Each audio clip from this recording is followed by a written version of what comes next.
Hello there, peeps. Celine here, and welcome back. We are continuing on with reading,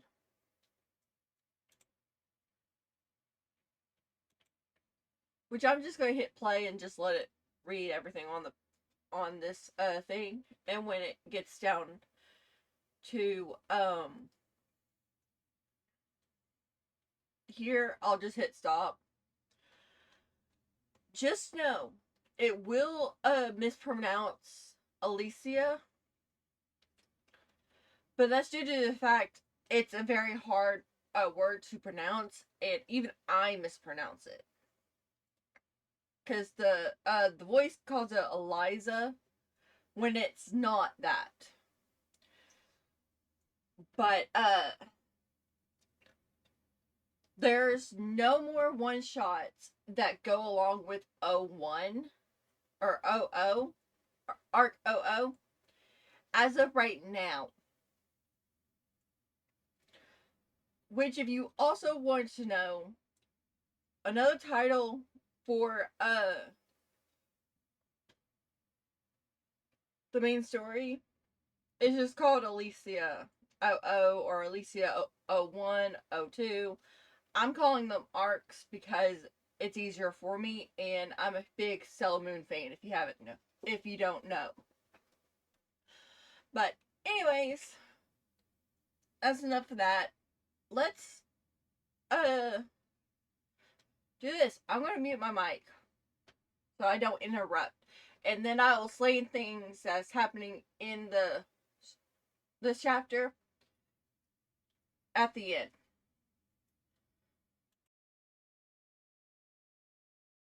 Chapter 02. Written by Celia 498 years ago. Human Realm. As she strolled through the bustling city, Lynn took in the sights and sounds around her, observing the towering buildings and the diverse array of people passing by. It seems to be the early 1900s in this realm, she mused quietly to herself, her voice barely above a whisper. If this is what the human realm looks like, then I can only imagine how much worse the demon realm must be. I believe it will be quite a challenge. She spoke in a low tone, careful to ensure that the humans around her couldn't overhear her thoughts. As she continued her walk, she came across an old, quaint park that seemed to be a hidden gem amidst the urban landscape. The park was small and somewhat neglected, with overgrown grass and a few rusting benches, but it had a certain charm that drew her in. As she stepped closer, she felt an unusual sensation, something that felt out of place in this realm. Curiosity piqued, she paused and peered into the park. To her surprise, she spotted two young girls, Kira and Lyra, playing together in their own little world. As she approached, Lynn could sense a magical energy emanating from the girls, a powerful aura that seemed to resonate with her own abilities. They must be Kira and Lyra, she thought, her heart racing with anticipation. Kira was the first to notice her presence. She turned her head and locked eyes with Lynn, her dark blue eyes meeting Lynn's sea-green gaze. The moment felt electric, as if a connection had been forged between them. Kira stood up, prompting her younger sister Lyra to look up and see the older lady as well. Both girls instinctively understood that Lynn was different from the other adults they encountered, and they could sense the unique energy that surrounded her. When Lynn reached the girls, she knelt down to their level, her expression warm and inviting. "Are you two, Kira and Lyra?" she asked gently. The girls nodded in unison, their expressions a mix of curiosity and excitement.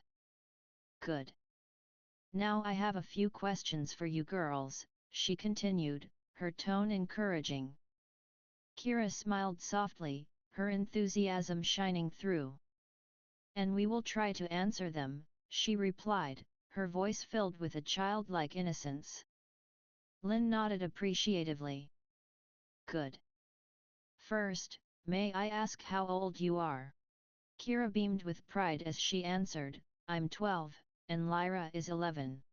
Do you have any family? Lin inquired, her heart heavy with concern. Kira glanced over at Lyra before responding, her voice tinged with sadness. No, we don't have any family. Lin's heart sank at the revelation. I see. Has anything unusual happened around you two? She asked, hoping to uncover more about their unique situation. Kira opened her mouth to respond, but Lyra, eager to share their experiences, jumped in first, catching Kira off guard. Yes. Ever since we were really little, strange things have happened to us, she exclaimed, her eyes wide with excitement.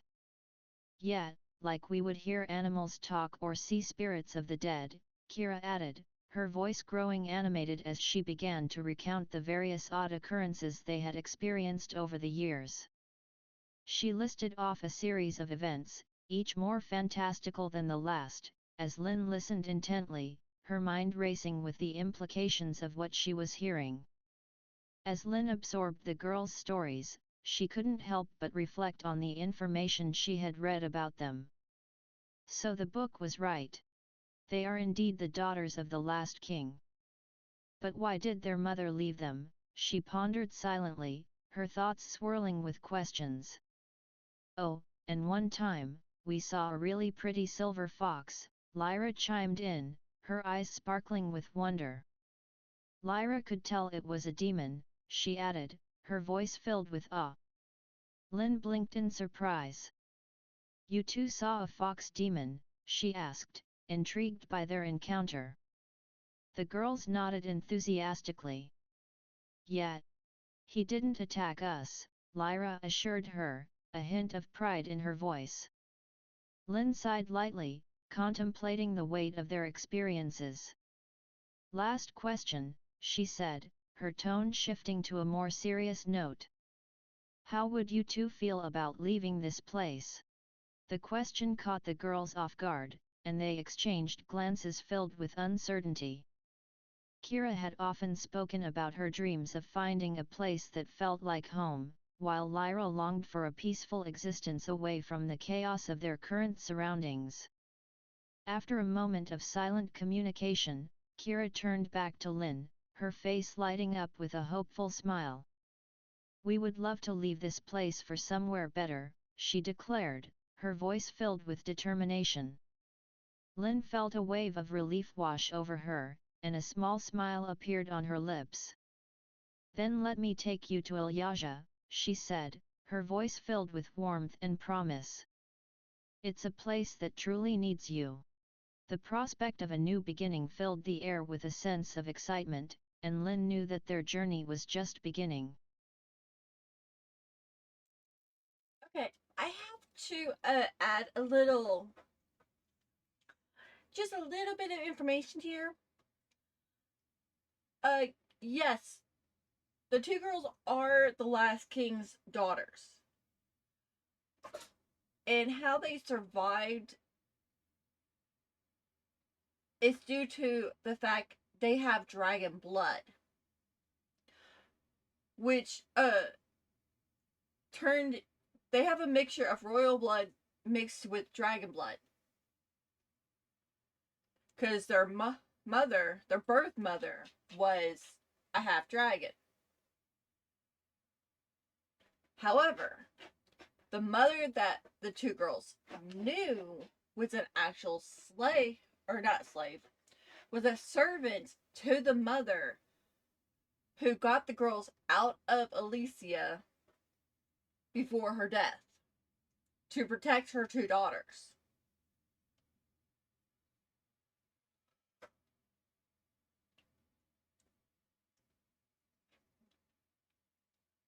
So that is how the two are biological linked to the Mad King, but at the same time they don't know anything about him, or well, they won't know anything about him for a while. Because I'm pretty sure they learn about the Mad King and their inheritance in books, but they don't ever comment on it or anything because I actually dropped that plot point.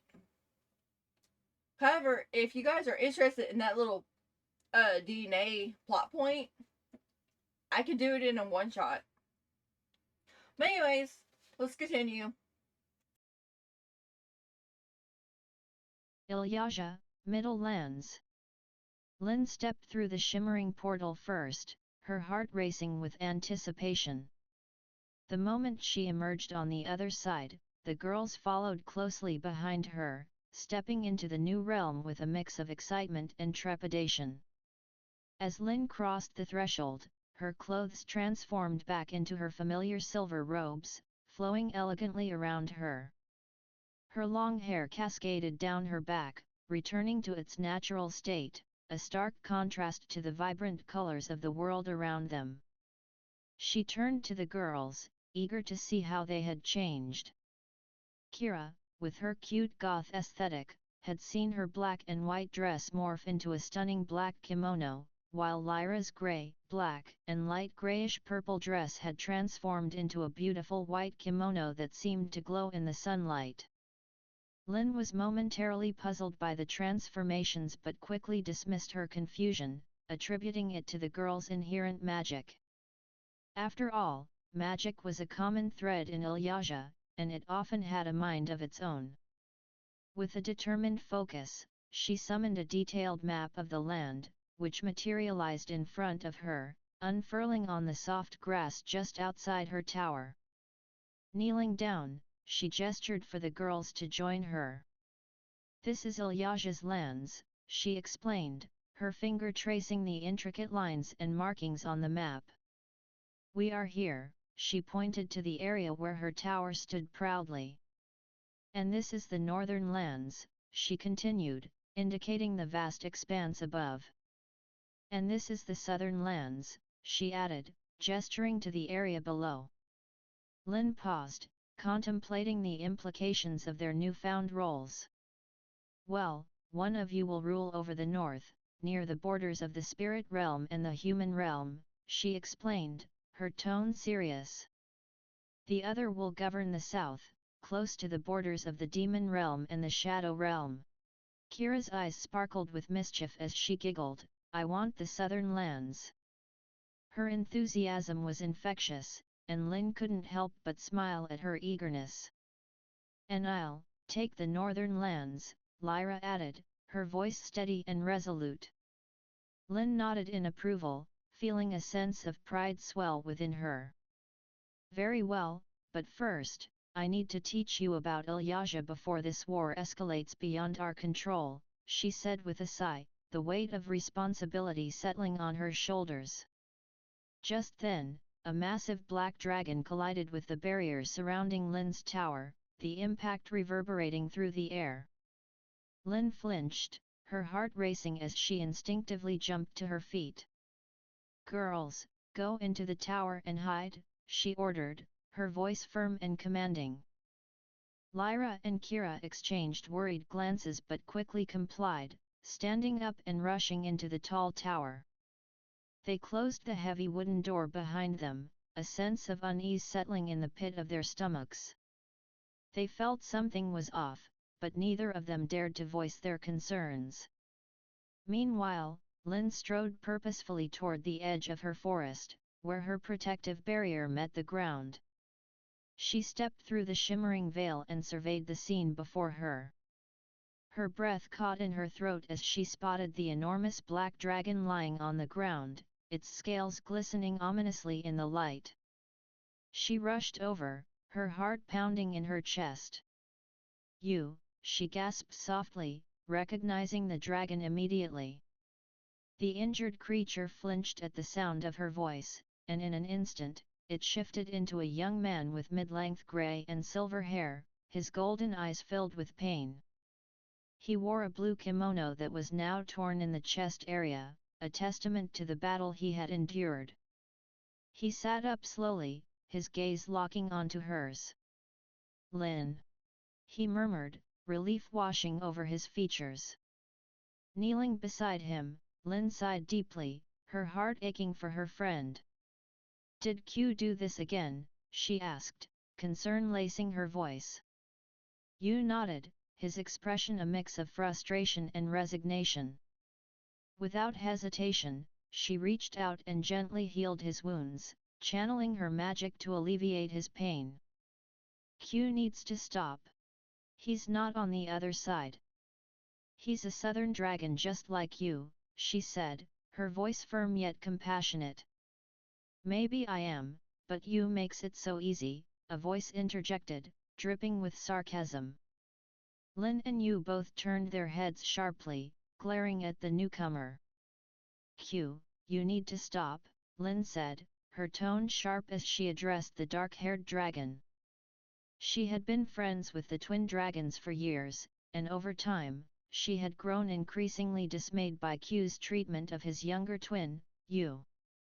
Q shifted into his human form, revealing a striking young man with pure black hair and piercing red eyes, dressed in dark clothing that matched his brooding demeanor. Unlike his twin, Q's appearance was more reminiscent of a fierce black dragon, embodying the darkness that often surrounded him. After shifting, he dropped to the ground, striding over to Lin and Yu with a smirk playing on his lips. The mage sighed, standing up to face him. Q, don't make me call June, she warned, her voice steady but laced with an underlying threat.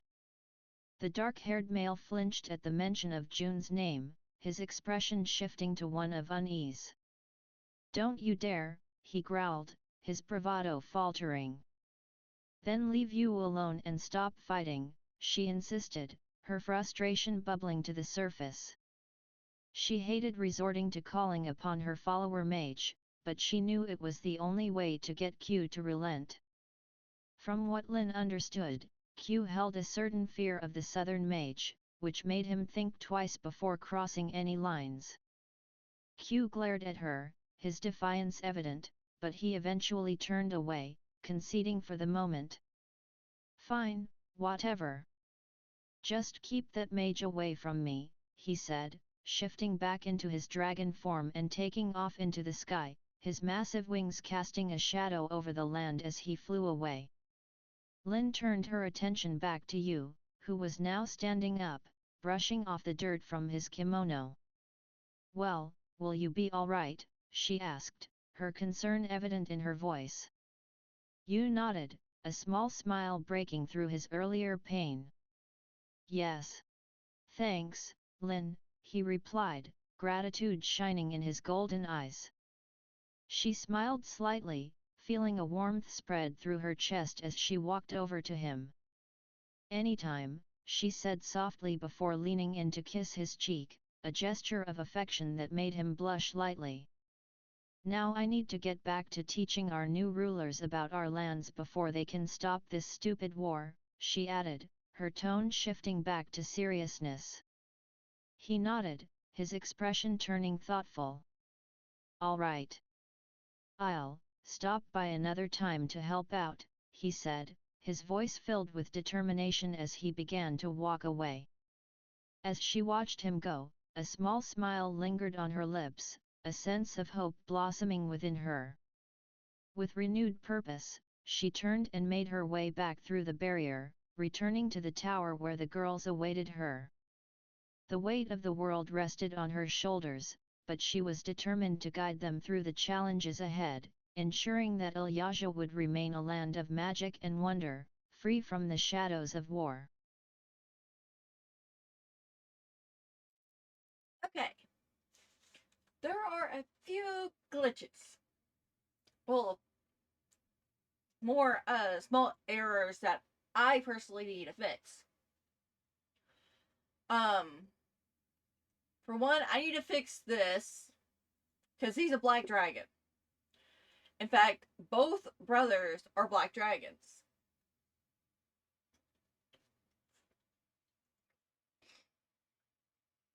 And yes, there was a big uh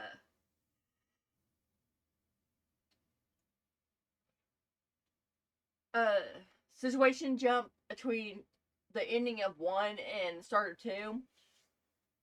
Because at the end of one, Lynn was looking to looking up the two girls. 2, she's found the 2 girls and decided to go get them. So, there's that.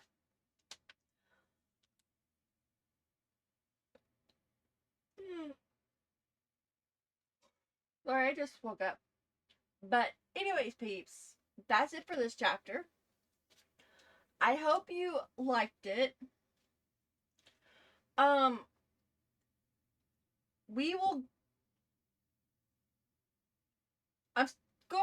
If you guys are really into this series, this new thing I'm doing, let me know.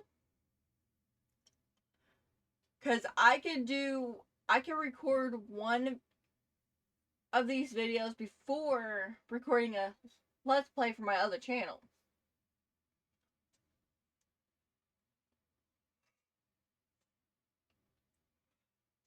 Cause I can actually record this while I'm waiting for my supper or something. But anyway, peeps, leave me a like, comment, subscribe if you haven't, like always, and stay tuned for more. Bye bye.